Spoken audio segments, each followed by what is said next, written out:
I had a video recently with this very same army, and I finally managed to make it work for Legends League. It's just very, very simple. It's very, very fast. There's a lot of potential to swag spells.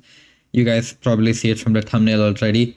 But I'm just trying this out in some friendly challenges. I'm constantly trying to find something to make the game easier while still keeping it relatively challenging and off meta, I should say. So yeah, all I've done is just combine the best elements of every single hero and try to merge them into one attack, while adding its own twist on survivability of everybody. So I'm gonna show you guys some replays I have in like friendly challenges. You can see it's all first try. I'm gonna record this in one entire clip so you can see it was literally all these bases in the very first try. So I'm just gonna get started, right? Like this, I'm not gonna clip it out at any point, so you guys can see how I'm going from one base to the next, and they're all like first try triples. So we just have a warden charge. We're going to go for a simple fireball. There's no need for any deep value on the base. That is the first aspect of this attack. You can see they're all in legend difficulty as well. I will take this into legends as well tomorrow onwards. I'm finding it a bit easier than the double recall one that I've been doing lately. And yeah, over here you can see I'm just going for a simple fireball on this X-bow. Now, my queen has a giant arrow instead of the magic mirror. And what I do is I use the third earthquake in this army. You can see it in the army bar below. I still have one earthquake to pair it up with a log launcher. And well, you guys might have seen how pros do it. So I let my warden kind of stick around if he can still grab some value. Like he got the ricochet cannon for free. So why not? And after that, all you have to do is just position him in a place where he stays away from where the rest of your army is coming. So on a diamond style base like this, you would position him near the town hall because he is just going to remain away from the army over there. And we can look at him maybe in like 20 seconds or so. Now over here, as I said, queen with the giant arrow and the giant earthquake over here with a log launcher, weaken everything up. Just one ice golem goes to her and let her do her thing. After that, you drop like one or two yetis, just like a golem in front of the royal champion.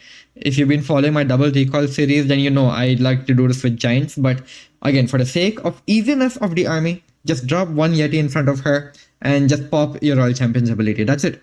So now what this does is, on this particular base, you can see it creates this natural funnel for my royal champion to go towards the core because the queen has already wiped out this entire left-hand corner of the base, and it's pretty cool. So now you can send either your royal champion or your queen into the enemy minion prince. That ice golem, giant usually tanks long enough for either of your heroes to grab it, and yeah, your royal champion, she has the phoenix on her, so she can easily grab out extra value from wherever she ends up going. Ideally, you should send her into the clan castle if possible because she can really hold them on for a very long time. And that's about it. You just have to spam your king in with the rest of your yetis, kind of throw the rest of your furnaces around the base to ensure that they kind of trickle in like skeleton spells.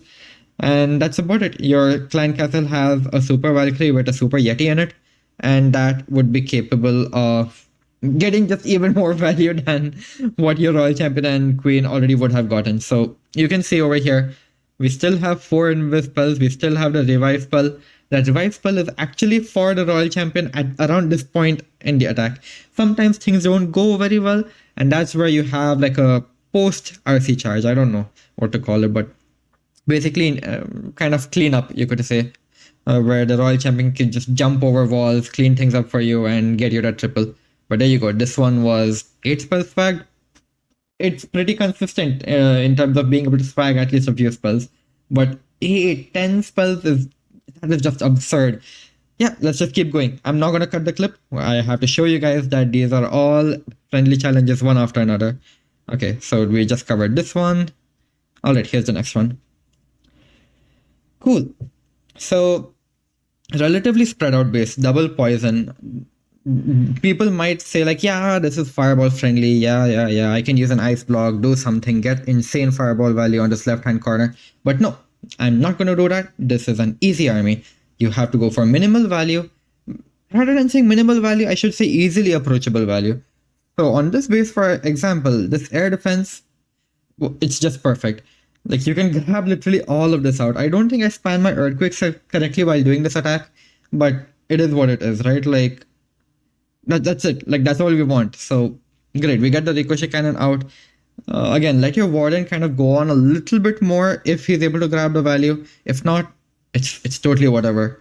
I tried using this balloon to pull this poison, but unlucky me. Anyways, it's a diamond base, so Warden sits behind the town hall now. He'll be relatively safe. I can completely ignore him. As I was saying, 1 to 2 Yetis, whatever. It's pretty flexible. Just drop them there. Again, the trick with the earthquakes, giant arrow, log launcher, just going towards the core, and that should really handle most of this core. King Spirit Fox dies out, but I guess it's a little too late, huh? Like it doesn't matter. It literally doesn't matter what gets hooked. It's going to be anything except your queen. So you can pop your king's ability. If it's a royal champion who gets hooked, she will kill the hook tower because she'll have her phoenix as well. And yeah, on this one, look, my royal champion actually took care of the clan castle in her phoenix ability. So none of my main push had to handle the ice golems until they've already deleted most of the defenses in the area. And just now we have the Super Valk and Super Yeti coming out. So it feels like my queen is going to certain death, but just look at this, right?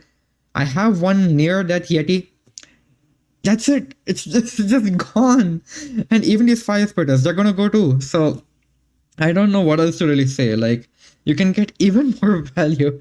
It's like completely unexpected, but even more value. There you go. So our warden is safe. That is the name of the game. Just recall him, keep him safe, away from the rest of the pack so he doesn't keep getting into danger by following them around.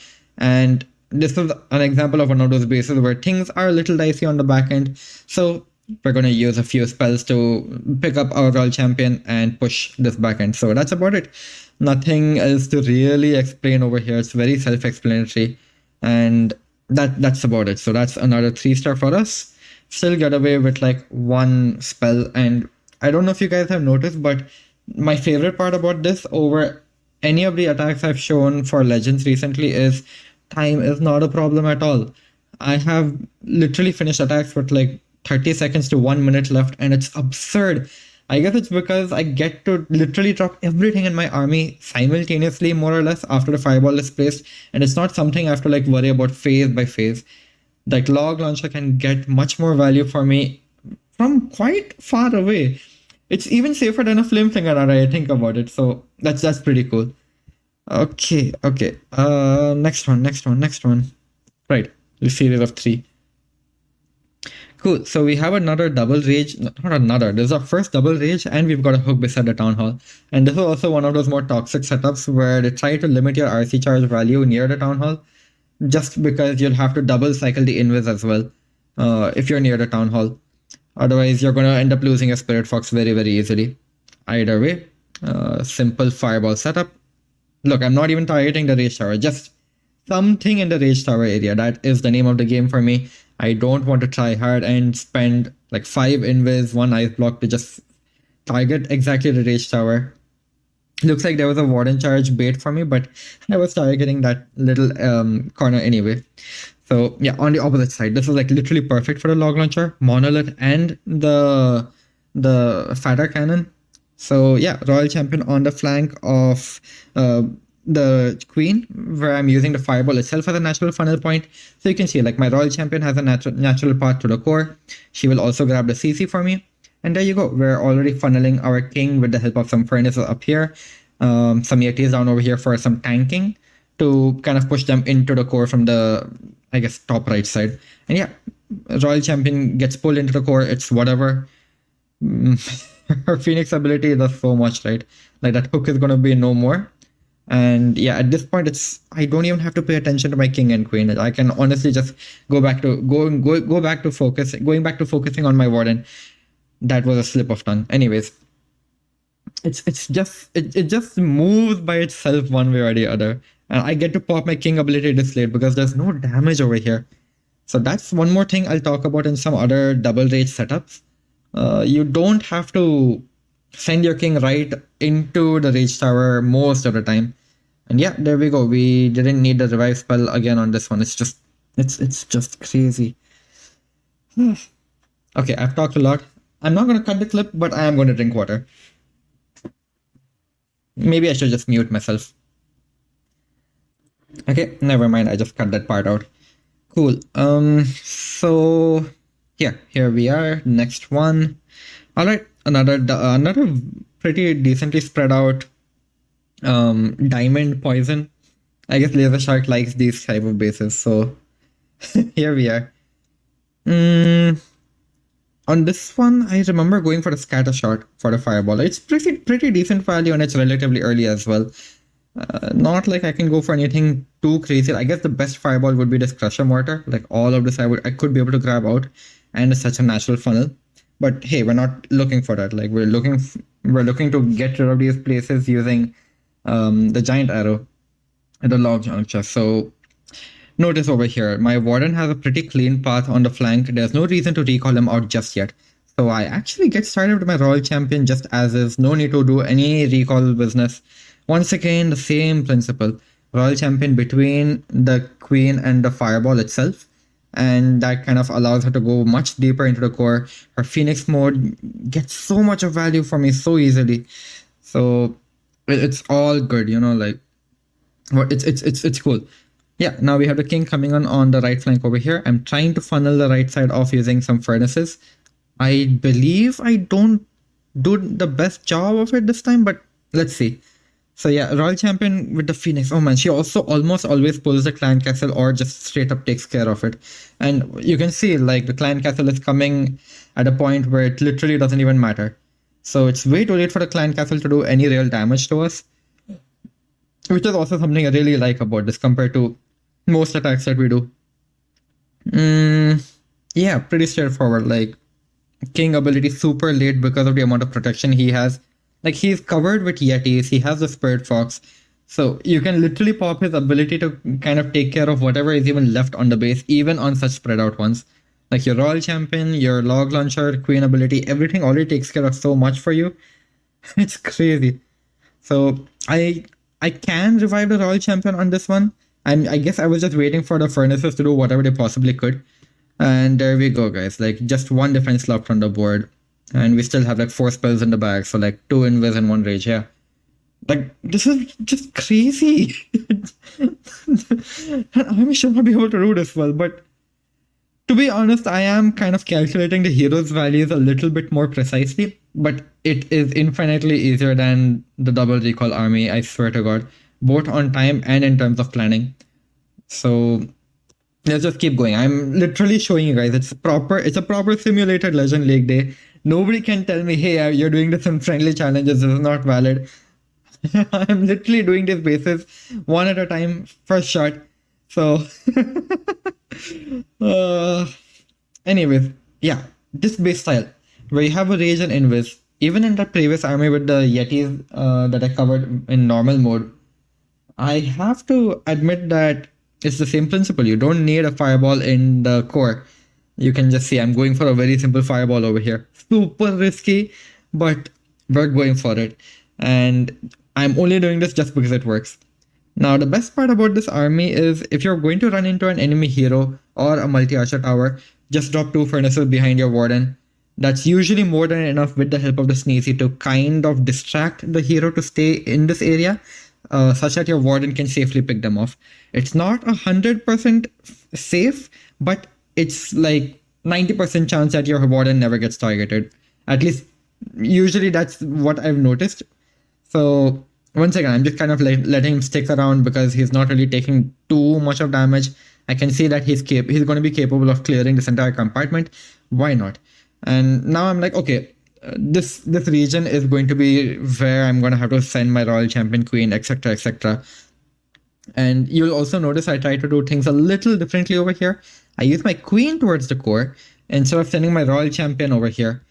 So I've just reversed the Royal Champion and the Queen's directions, you could say, in terms of the areas on the base that are supposed to be taken care of. And the only reason I did this is because I don't want my Queen to run into the clan castle directly. I was just trying to ensure that my Royal Champion actually runs into this area so her Phoenix can really get some good value. Yeah, so over here I was expecting the Super Yeti to do a little bit more, admittedly. But hey, like whatever, I got some value. It's not It's not the best. And I'm very quickly realizing, like, okay, things are damaged, but they're not very much dead over there. But it's okay. Like most of the base is down. Royal Champion still has to go to Phoenix, and again, King ability super late. There we go. Like it's just crazy. It's just crazy. So just like that, the entire core kind of goes down just because the king is also so well protected. You can use his ability wherever you feel it makes the most sense to do so. And I think also one thing I forgot to do was I didn't use a poison on that core CC. So I could have poisoned the enemy king, yeah, king, minion prince, as well as the clan castle itself. But it's okay. Like again, 3 spells fagged on this one, and another triple, and you don't even have to fireball the core. Like that is just crazy, right? Like, okay, okay. Let's just keep going. Yeah, you can see I'm like shocked. Like, how did that even triple? Anyways, Mr. Frosty, my best friend in this game right now. He just helps me out with a lot of friendly challenges. So let's just go on to his bases. He usually has a better set, and yeah, he spends about as much time figuring out good bases as I spend trying to figure out good attacks. So we're just moving on to, I guess, some friendly challenges he provided. So again, this trick, like usually Exbo, yeah, so Exbo plus multi-archer tower will lock onto Warden, but hey, 2 furnaces behind him, you can see them right here, and it's as if he's not taking any damage at all. So I believe on this one, I'm going for this ricochet cannon over here. Most fireball users would try to do something fancy, like try to target one of these buildings to remove the entire thing. But over here, I'm just sitting like, okay, if I just target this ricochet cannon, I'm going to be able to grab the monolith anyway. The only thing I'll miss is the fireside ricochet cannon, and I'm honestly okay with that. If it means peace of mind for me, I'm okay with that. I don't mind walking my way to there and just getting that value. I get to save so many more spells, so why not? So yeah, that's about it. So we're just gonna allow my warden to kind of do his thing, and pretty much fireball time soon. Yeah. I tried to see if the furnaces were distracting just a little, but my furnaces wore out over here, you can see. So just get whatever damage I could and immediately recall him out. No need to do anything more. Once again, you'll notice I kind of reversed the order of the queen and royal champion on this one. It is flexible, but you have to you have to think a little bit. Like, just look at this line, right? From the archer tower all the way to the town hall. It's perfect for a log launcher. So just use your queen. I believe I used an earth. I didn't use an earthquake. Okay, whatever. I guess it doesn't matter because the log literally lines up perfectly. So ice golem and giant are going to tank well enough anyway. Royal champion is going to solidify the funnel, and then we have the king coming in. I think I dropped 1 furnace over here to funnel them all into the core just like this. So yeah, you can see that earthquake coming in super late. And yeah, the tanking provided by the ice golem giant perfectly enough to take care of the enemy king and minion prince. So yeah, pretty cool attack. Now my royal champion is taking care of the clan castle all by herself. None of my other troops have to really worry about it. It's so good. It's just so damn good. So my queen is going to be able to take care of that ricochet cannon as well. My royal champion just goes to Phoenix ability, and I pop my king ability when there's no defenses left on the base. Like, what the heck? What the heck, man? It's unfair how strong this army is. You have to calculate where you want to use your heroes very, very carefully. But once you do, it's so good. Again, 4 invis spells and the rage. And I think what I did is, oh yeah, that's what happened. I placed my revive spell instead of my earthquake spell over here. So it's again like an 8 spell swag on this base. Crazy. This should not even be possible. Yeah. Yeah. Another double rage base. I'm just gonna go through the entire motions of what I've managed to do, but maybe I'll just do like this one and one more base, and then we can call it a wrap. But I just wanted to show you guys like this crazy attack just exists. Like, what the heck? I can't believe it. Yeah. Double rage, another simple fireball. We're not gonna target the rage tower. I'm going for this left one because, well, the crusher mortar exists over there. So I'm gonna take that 10 out of 10 times. There's no There's probably no place where I would consider not fireballing the Crusher Mortar if it's part of a Rage Tower compartment. So yeah, let's let our Warden kind of chill here. You can imagine, I think it's a fireball on this, fireball on that Ricochet cannon, nothing too crazy. Cool. We get what we need. I was just waiting to see if my Warden was going to do anything super crazy, but he gets the value I need perfectly. Sadly, we lost one healer, but it's whatever. Like, we even grabbed a tornado, so that's something we don't have to worry about. And yeah, he's going to be safe over here for like 20 seconds or so. Yeah, I'm going to use the Queen over here just because of how well everything lines up. It just makes more sense for me to use the Queen over here, because if you think about it, if I use the Royal Champion on this right flank, she will actually go into the Rage Tower area by the time she hits her Phoenix ability, and that can pair well with my King's ability to kind of one-shot everything. So why not? Why not? Yeah, that was, this is just so good. Like, we managed to grab everything we need, and Clan Castle is handled.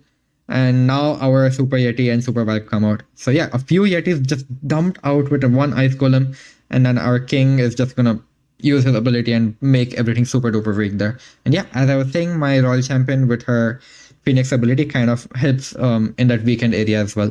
So the Yetis themselves also dump onto the defenses. I don't even know if there's any point of me commentating anymore. Like, this is just so broken, right? Oh well, it is what it is.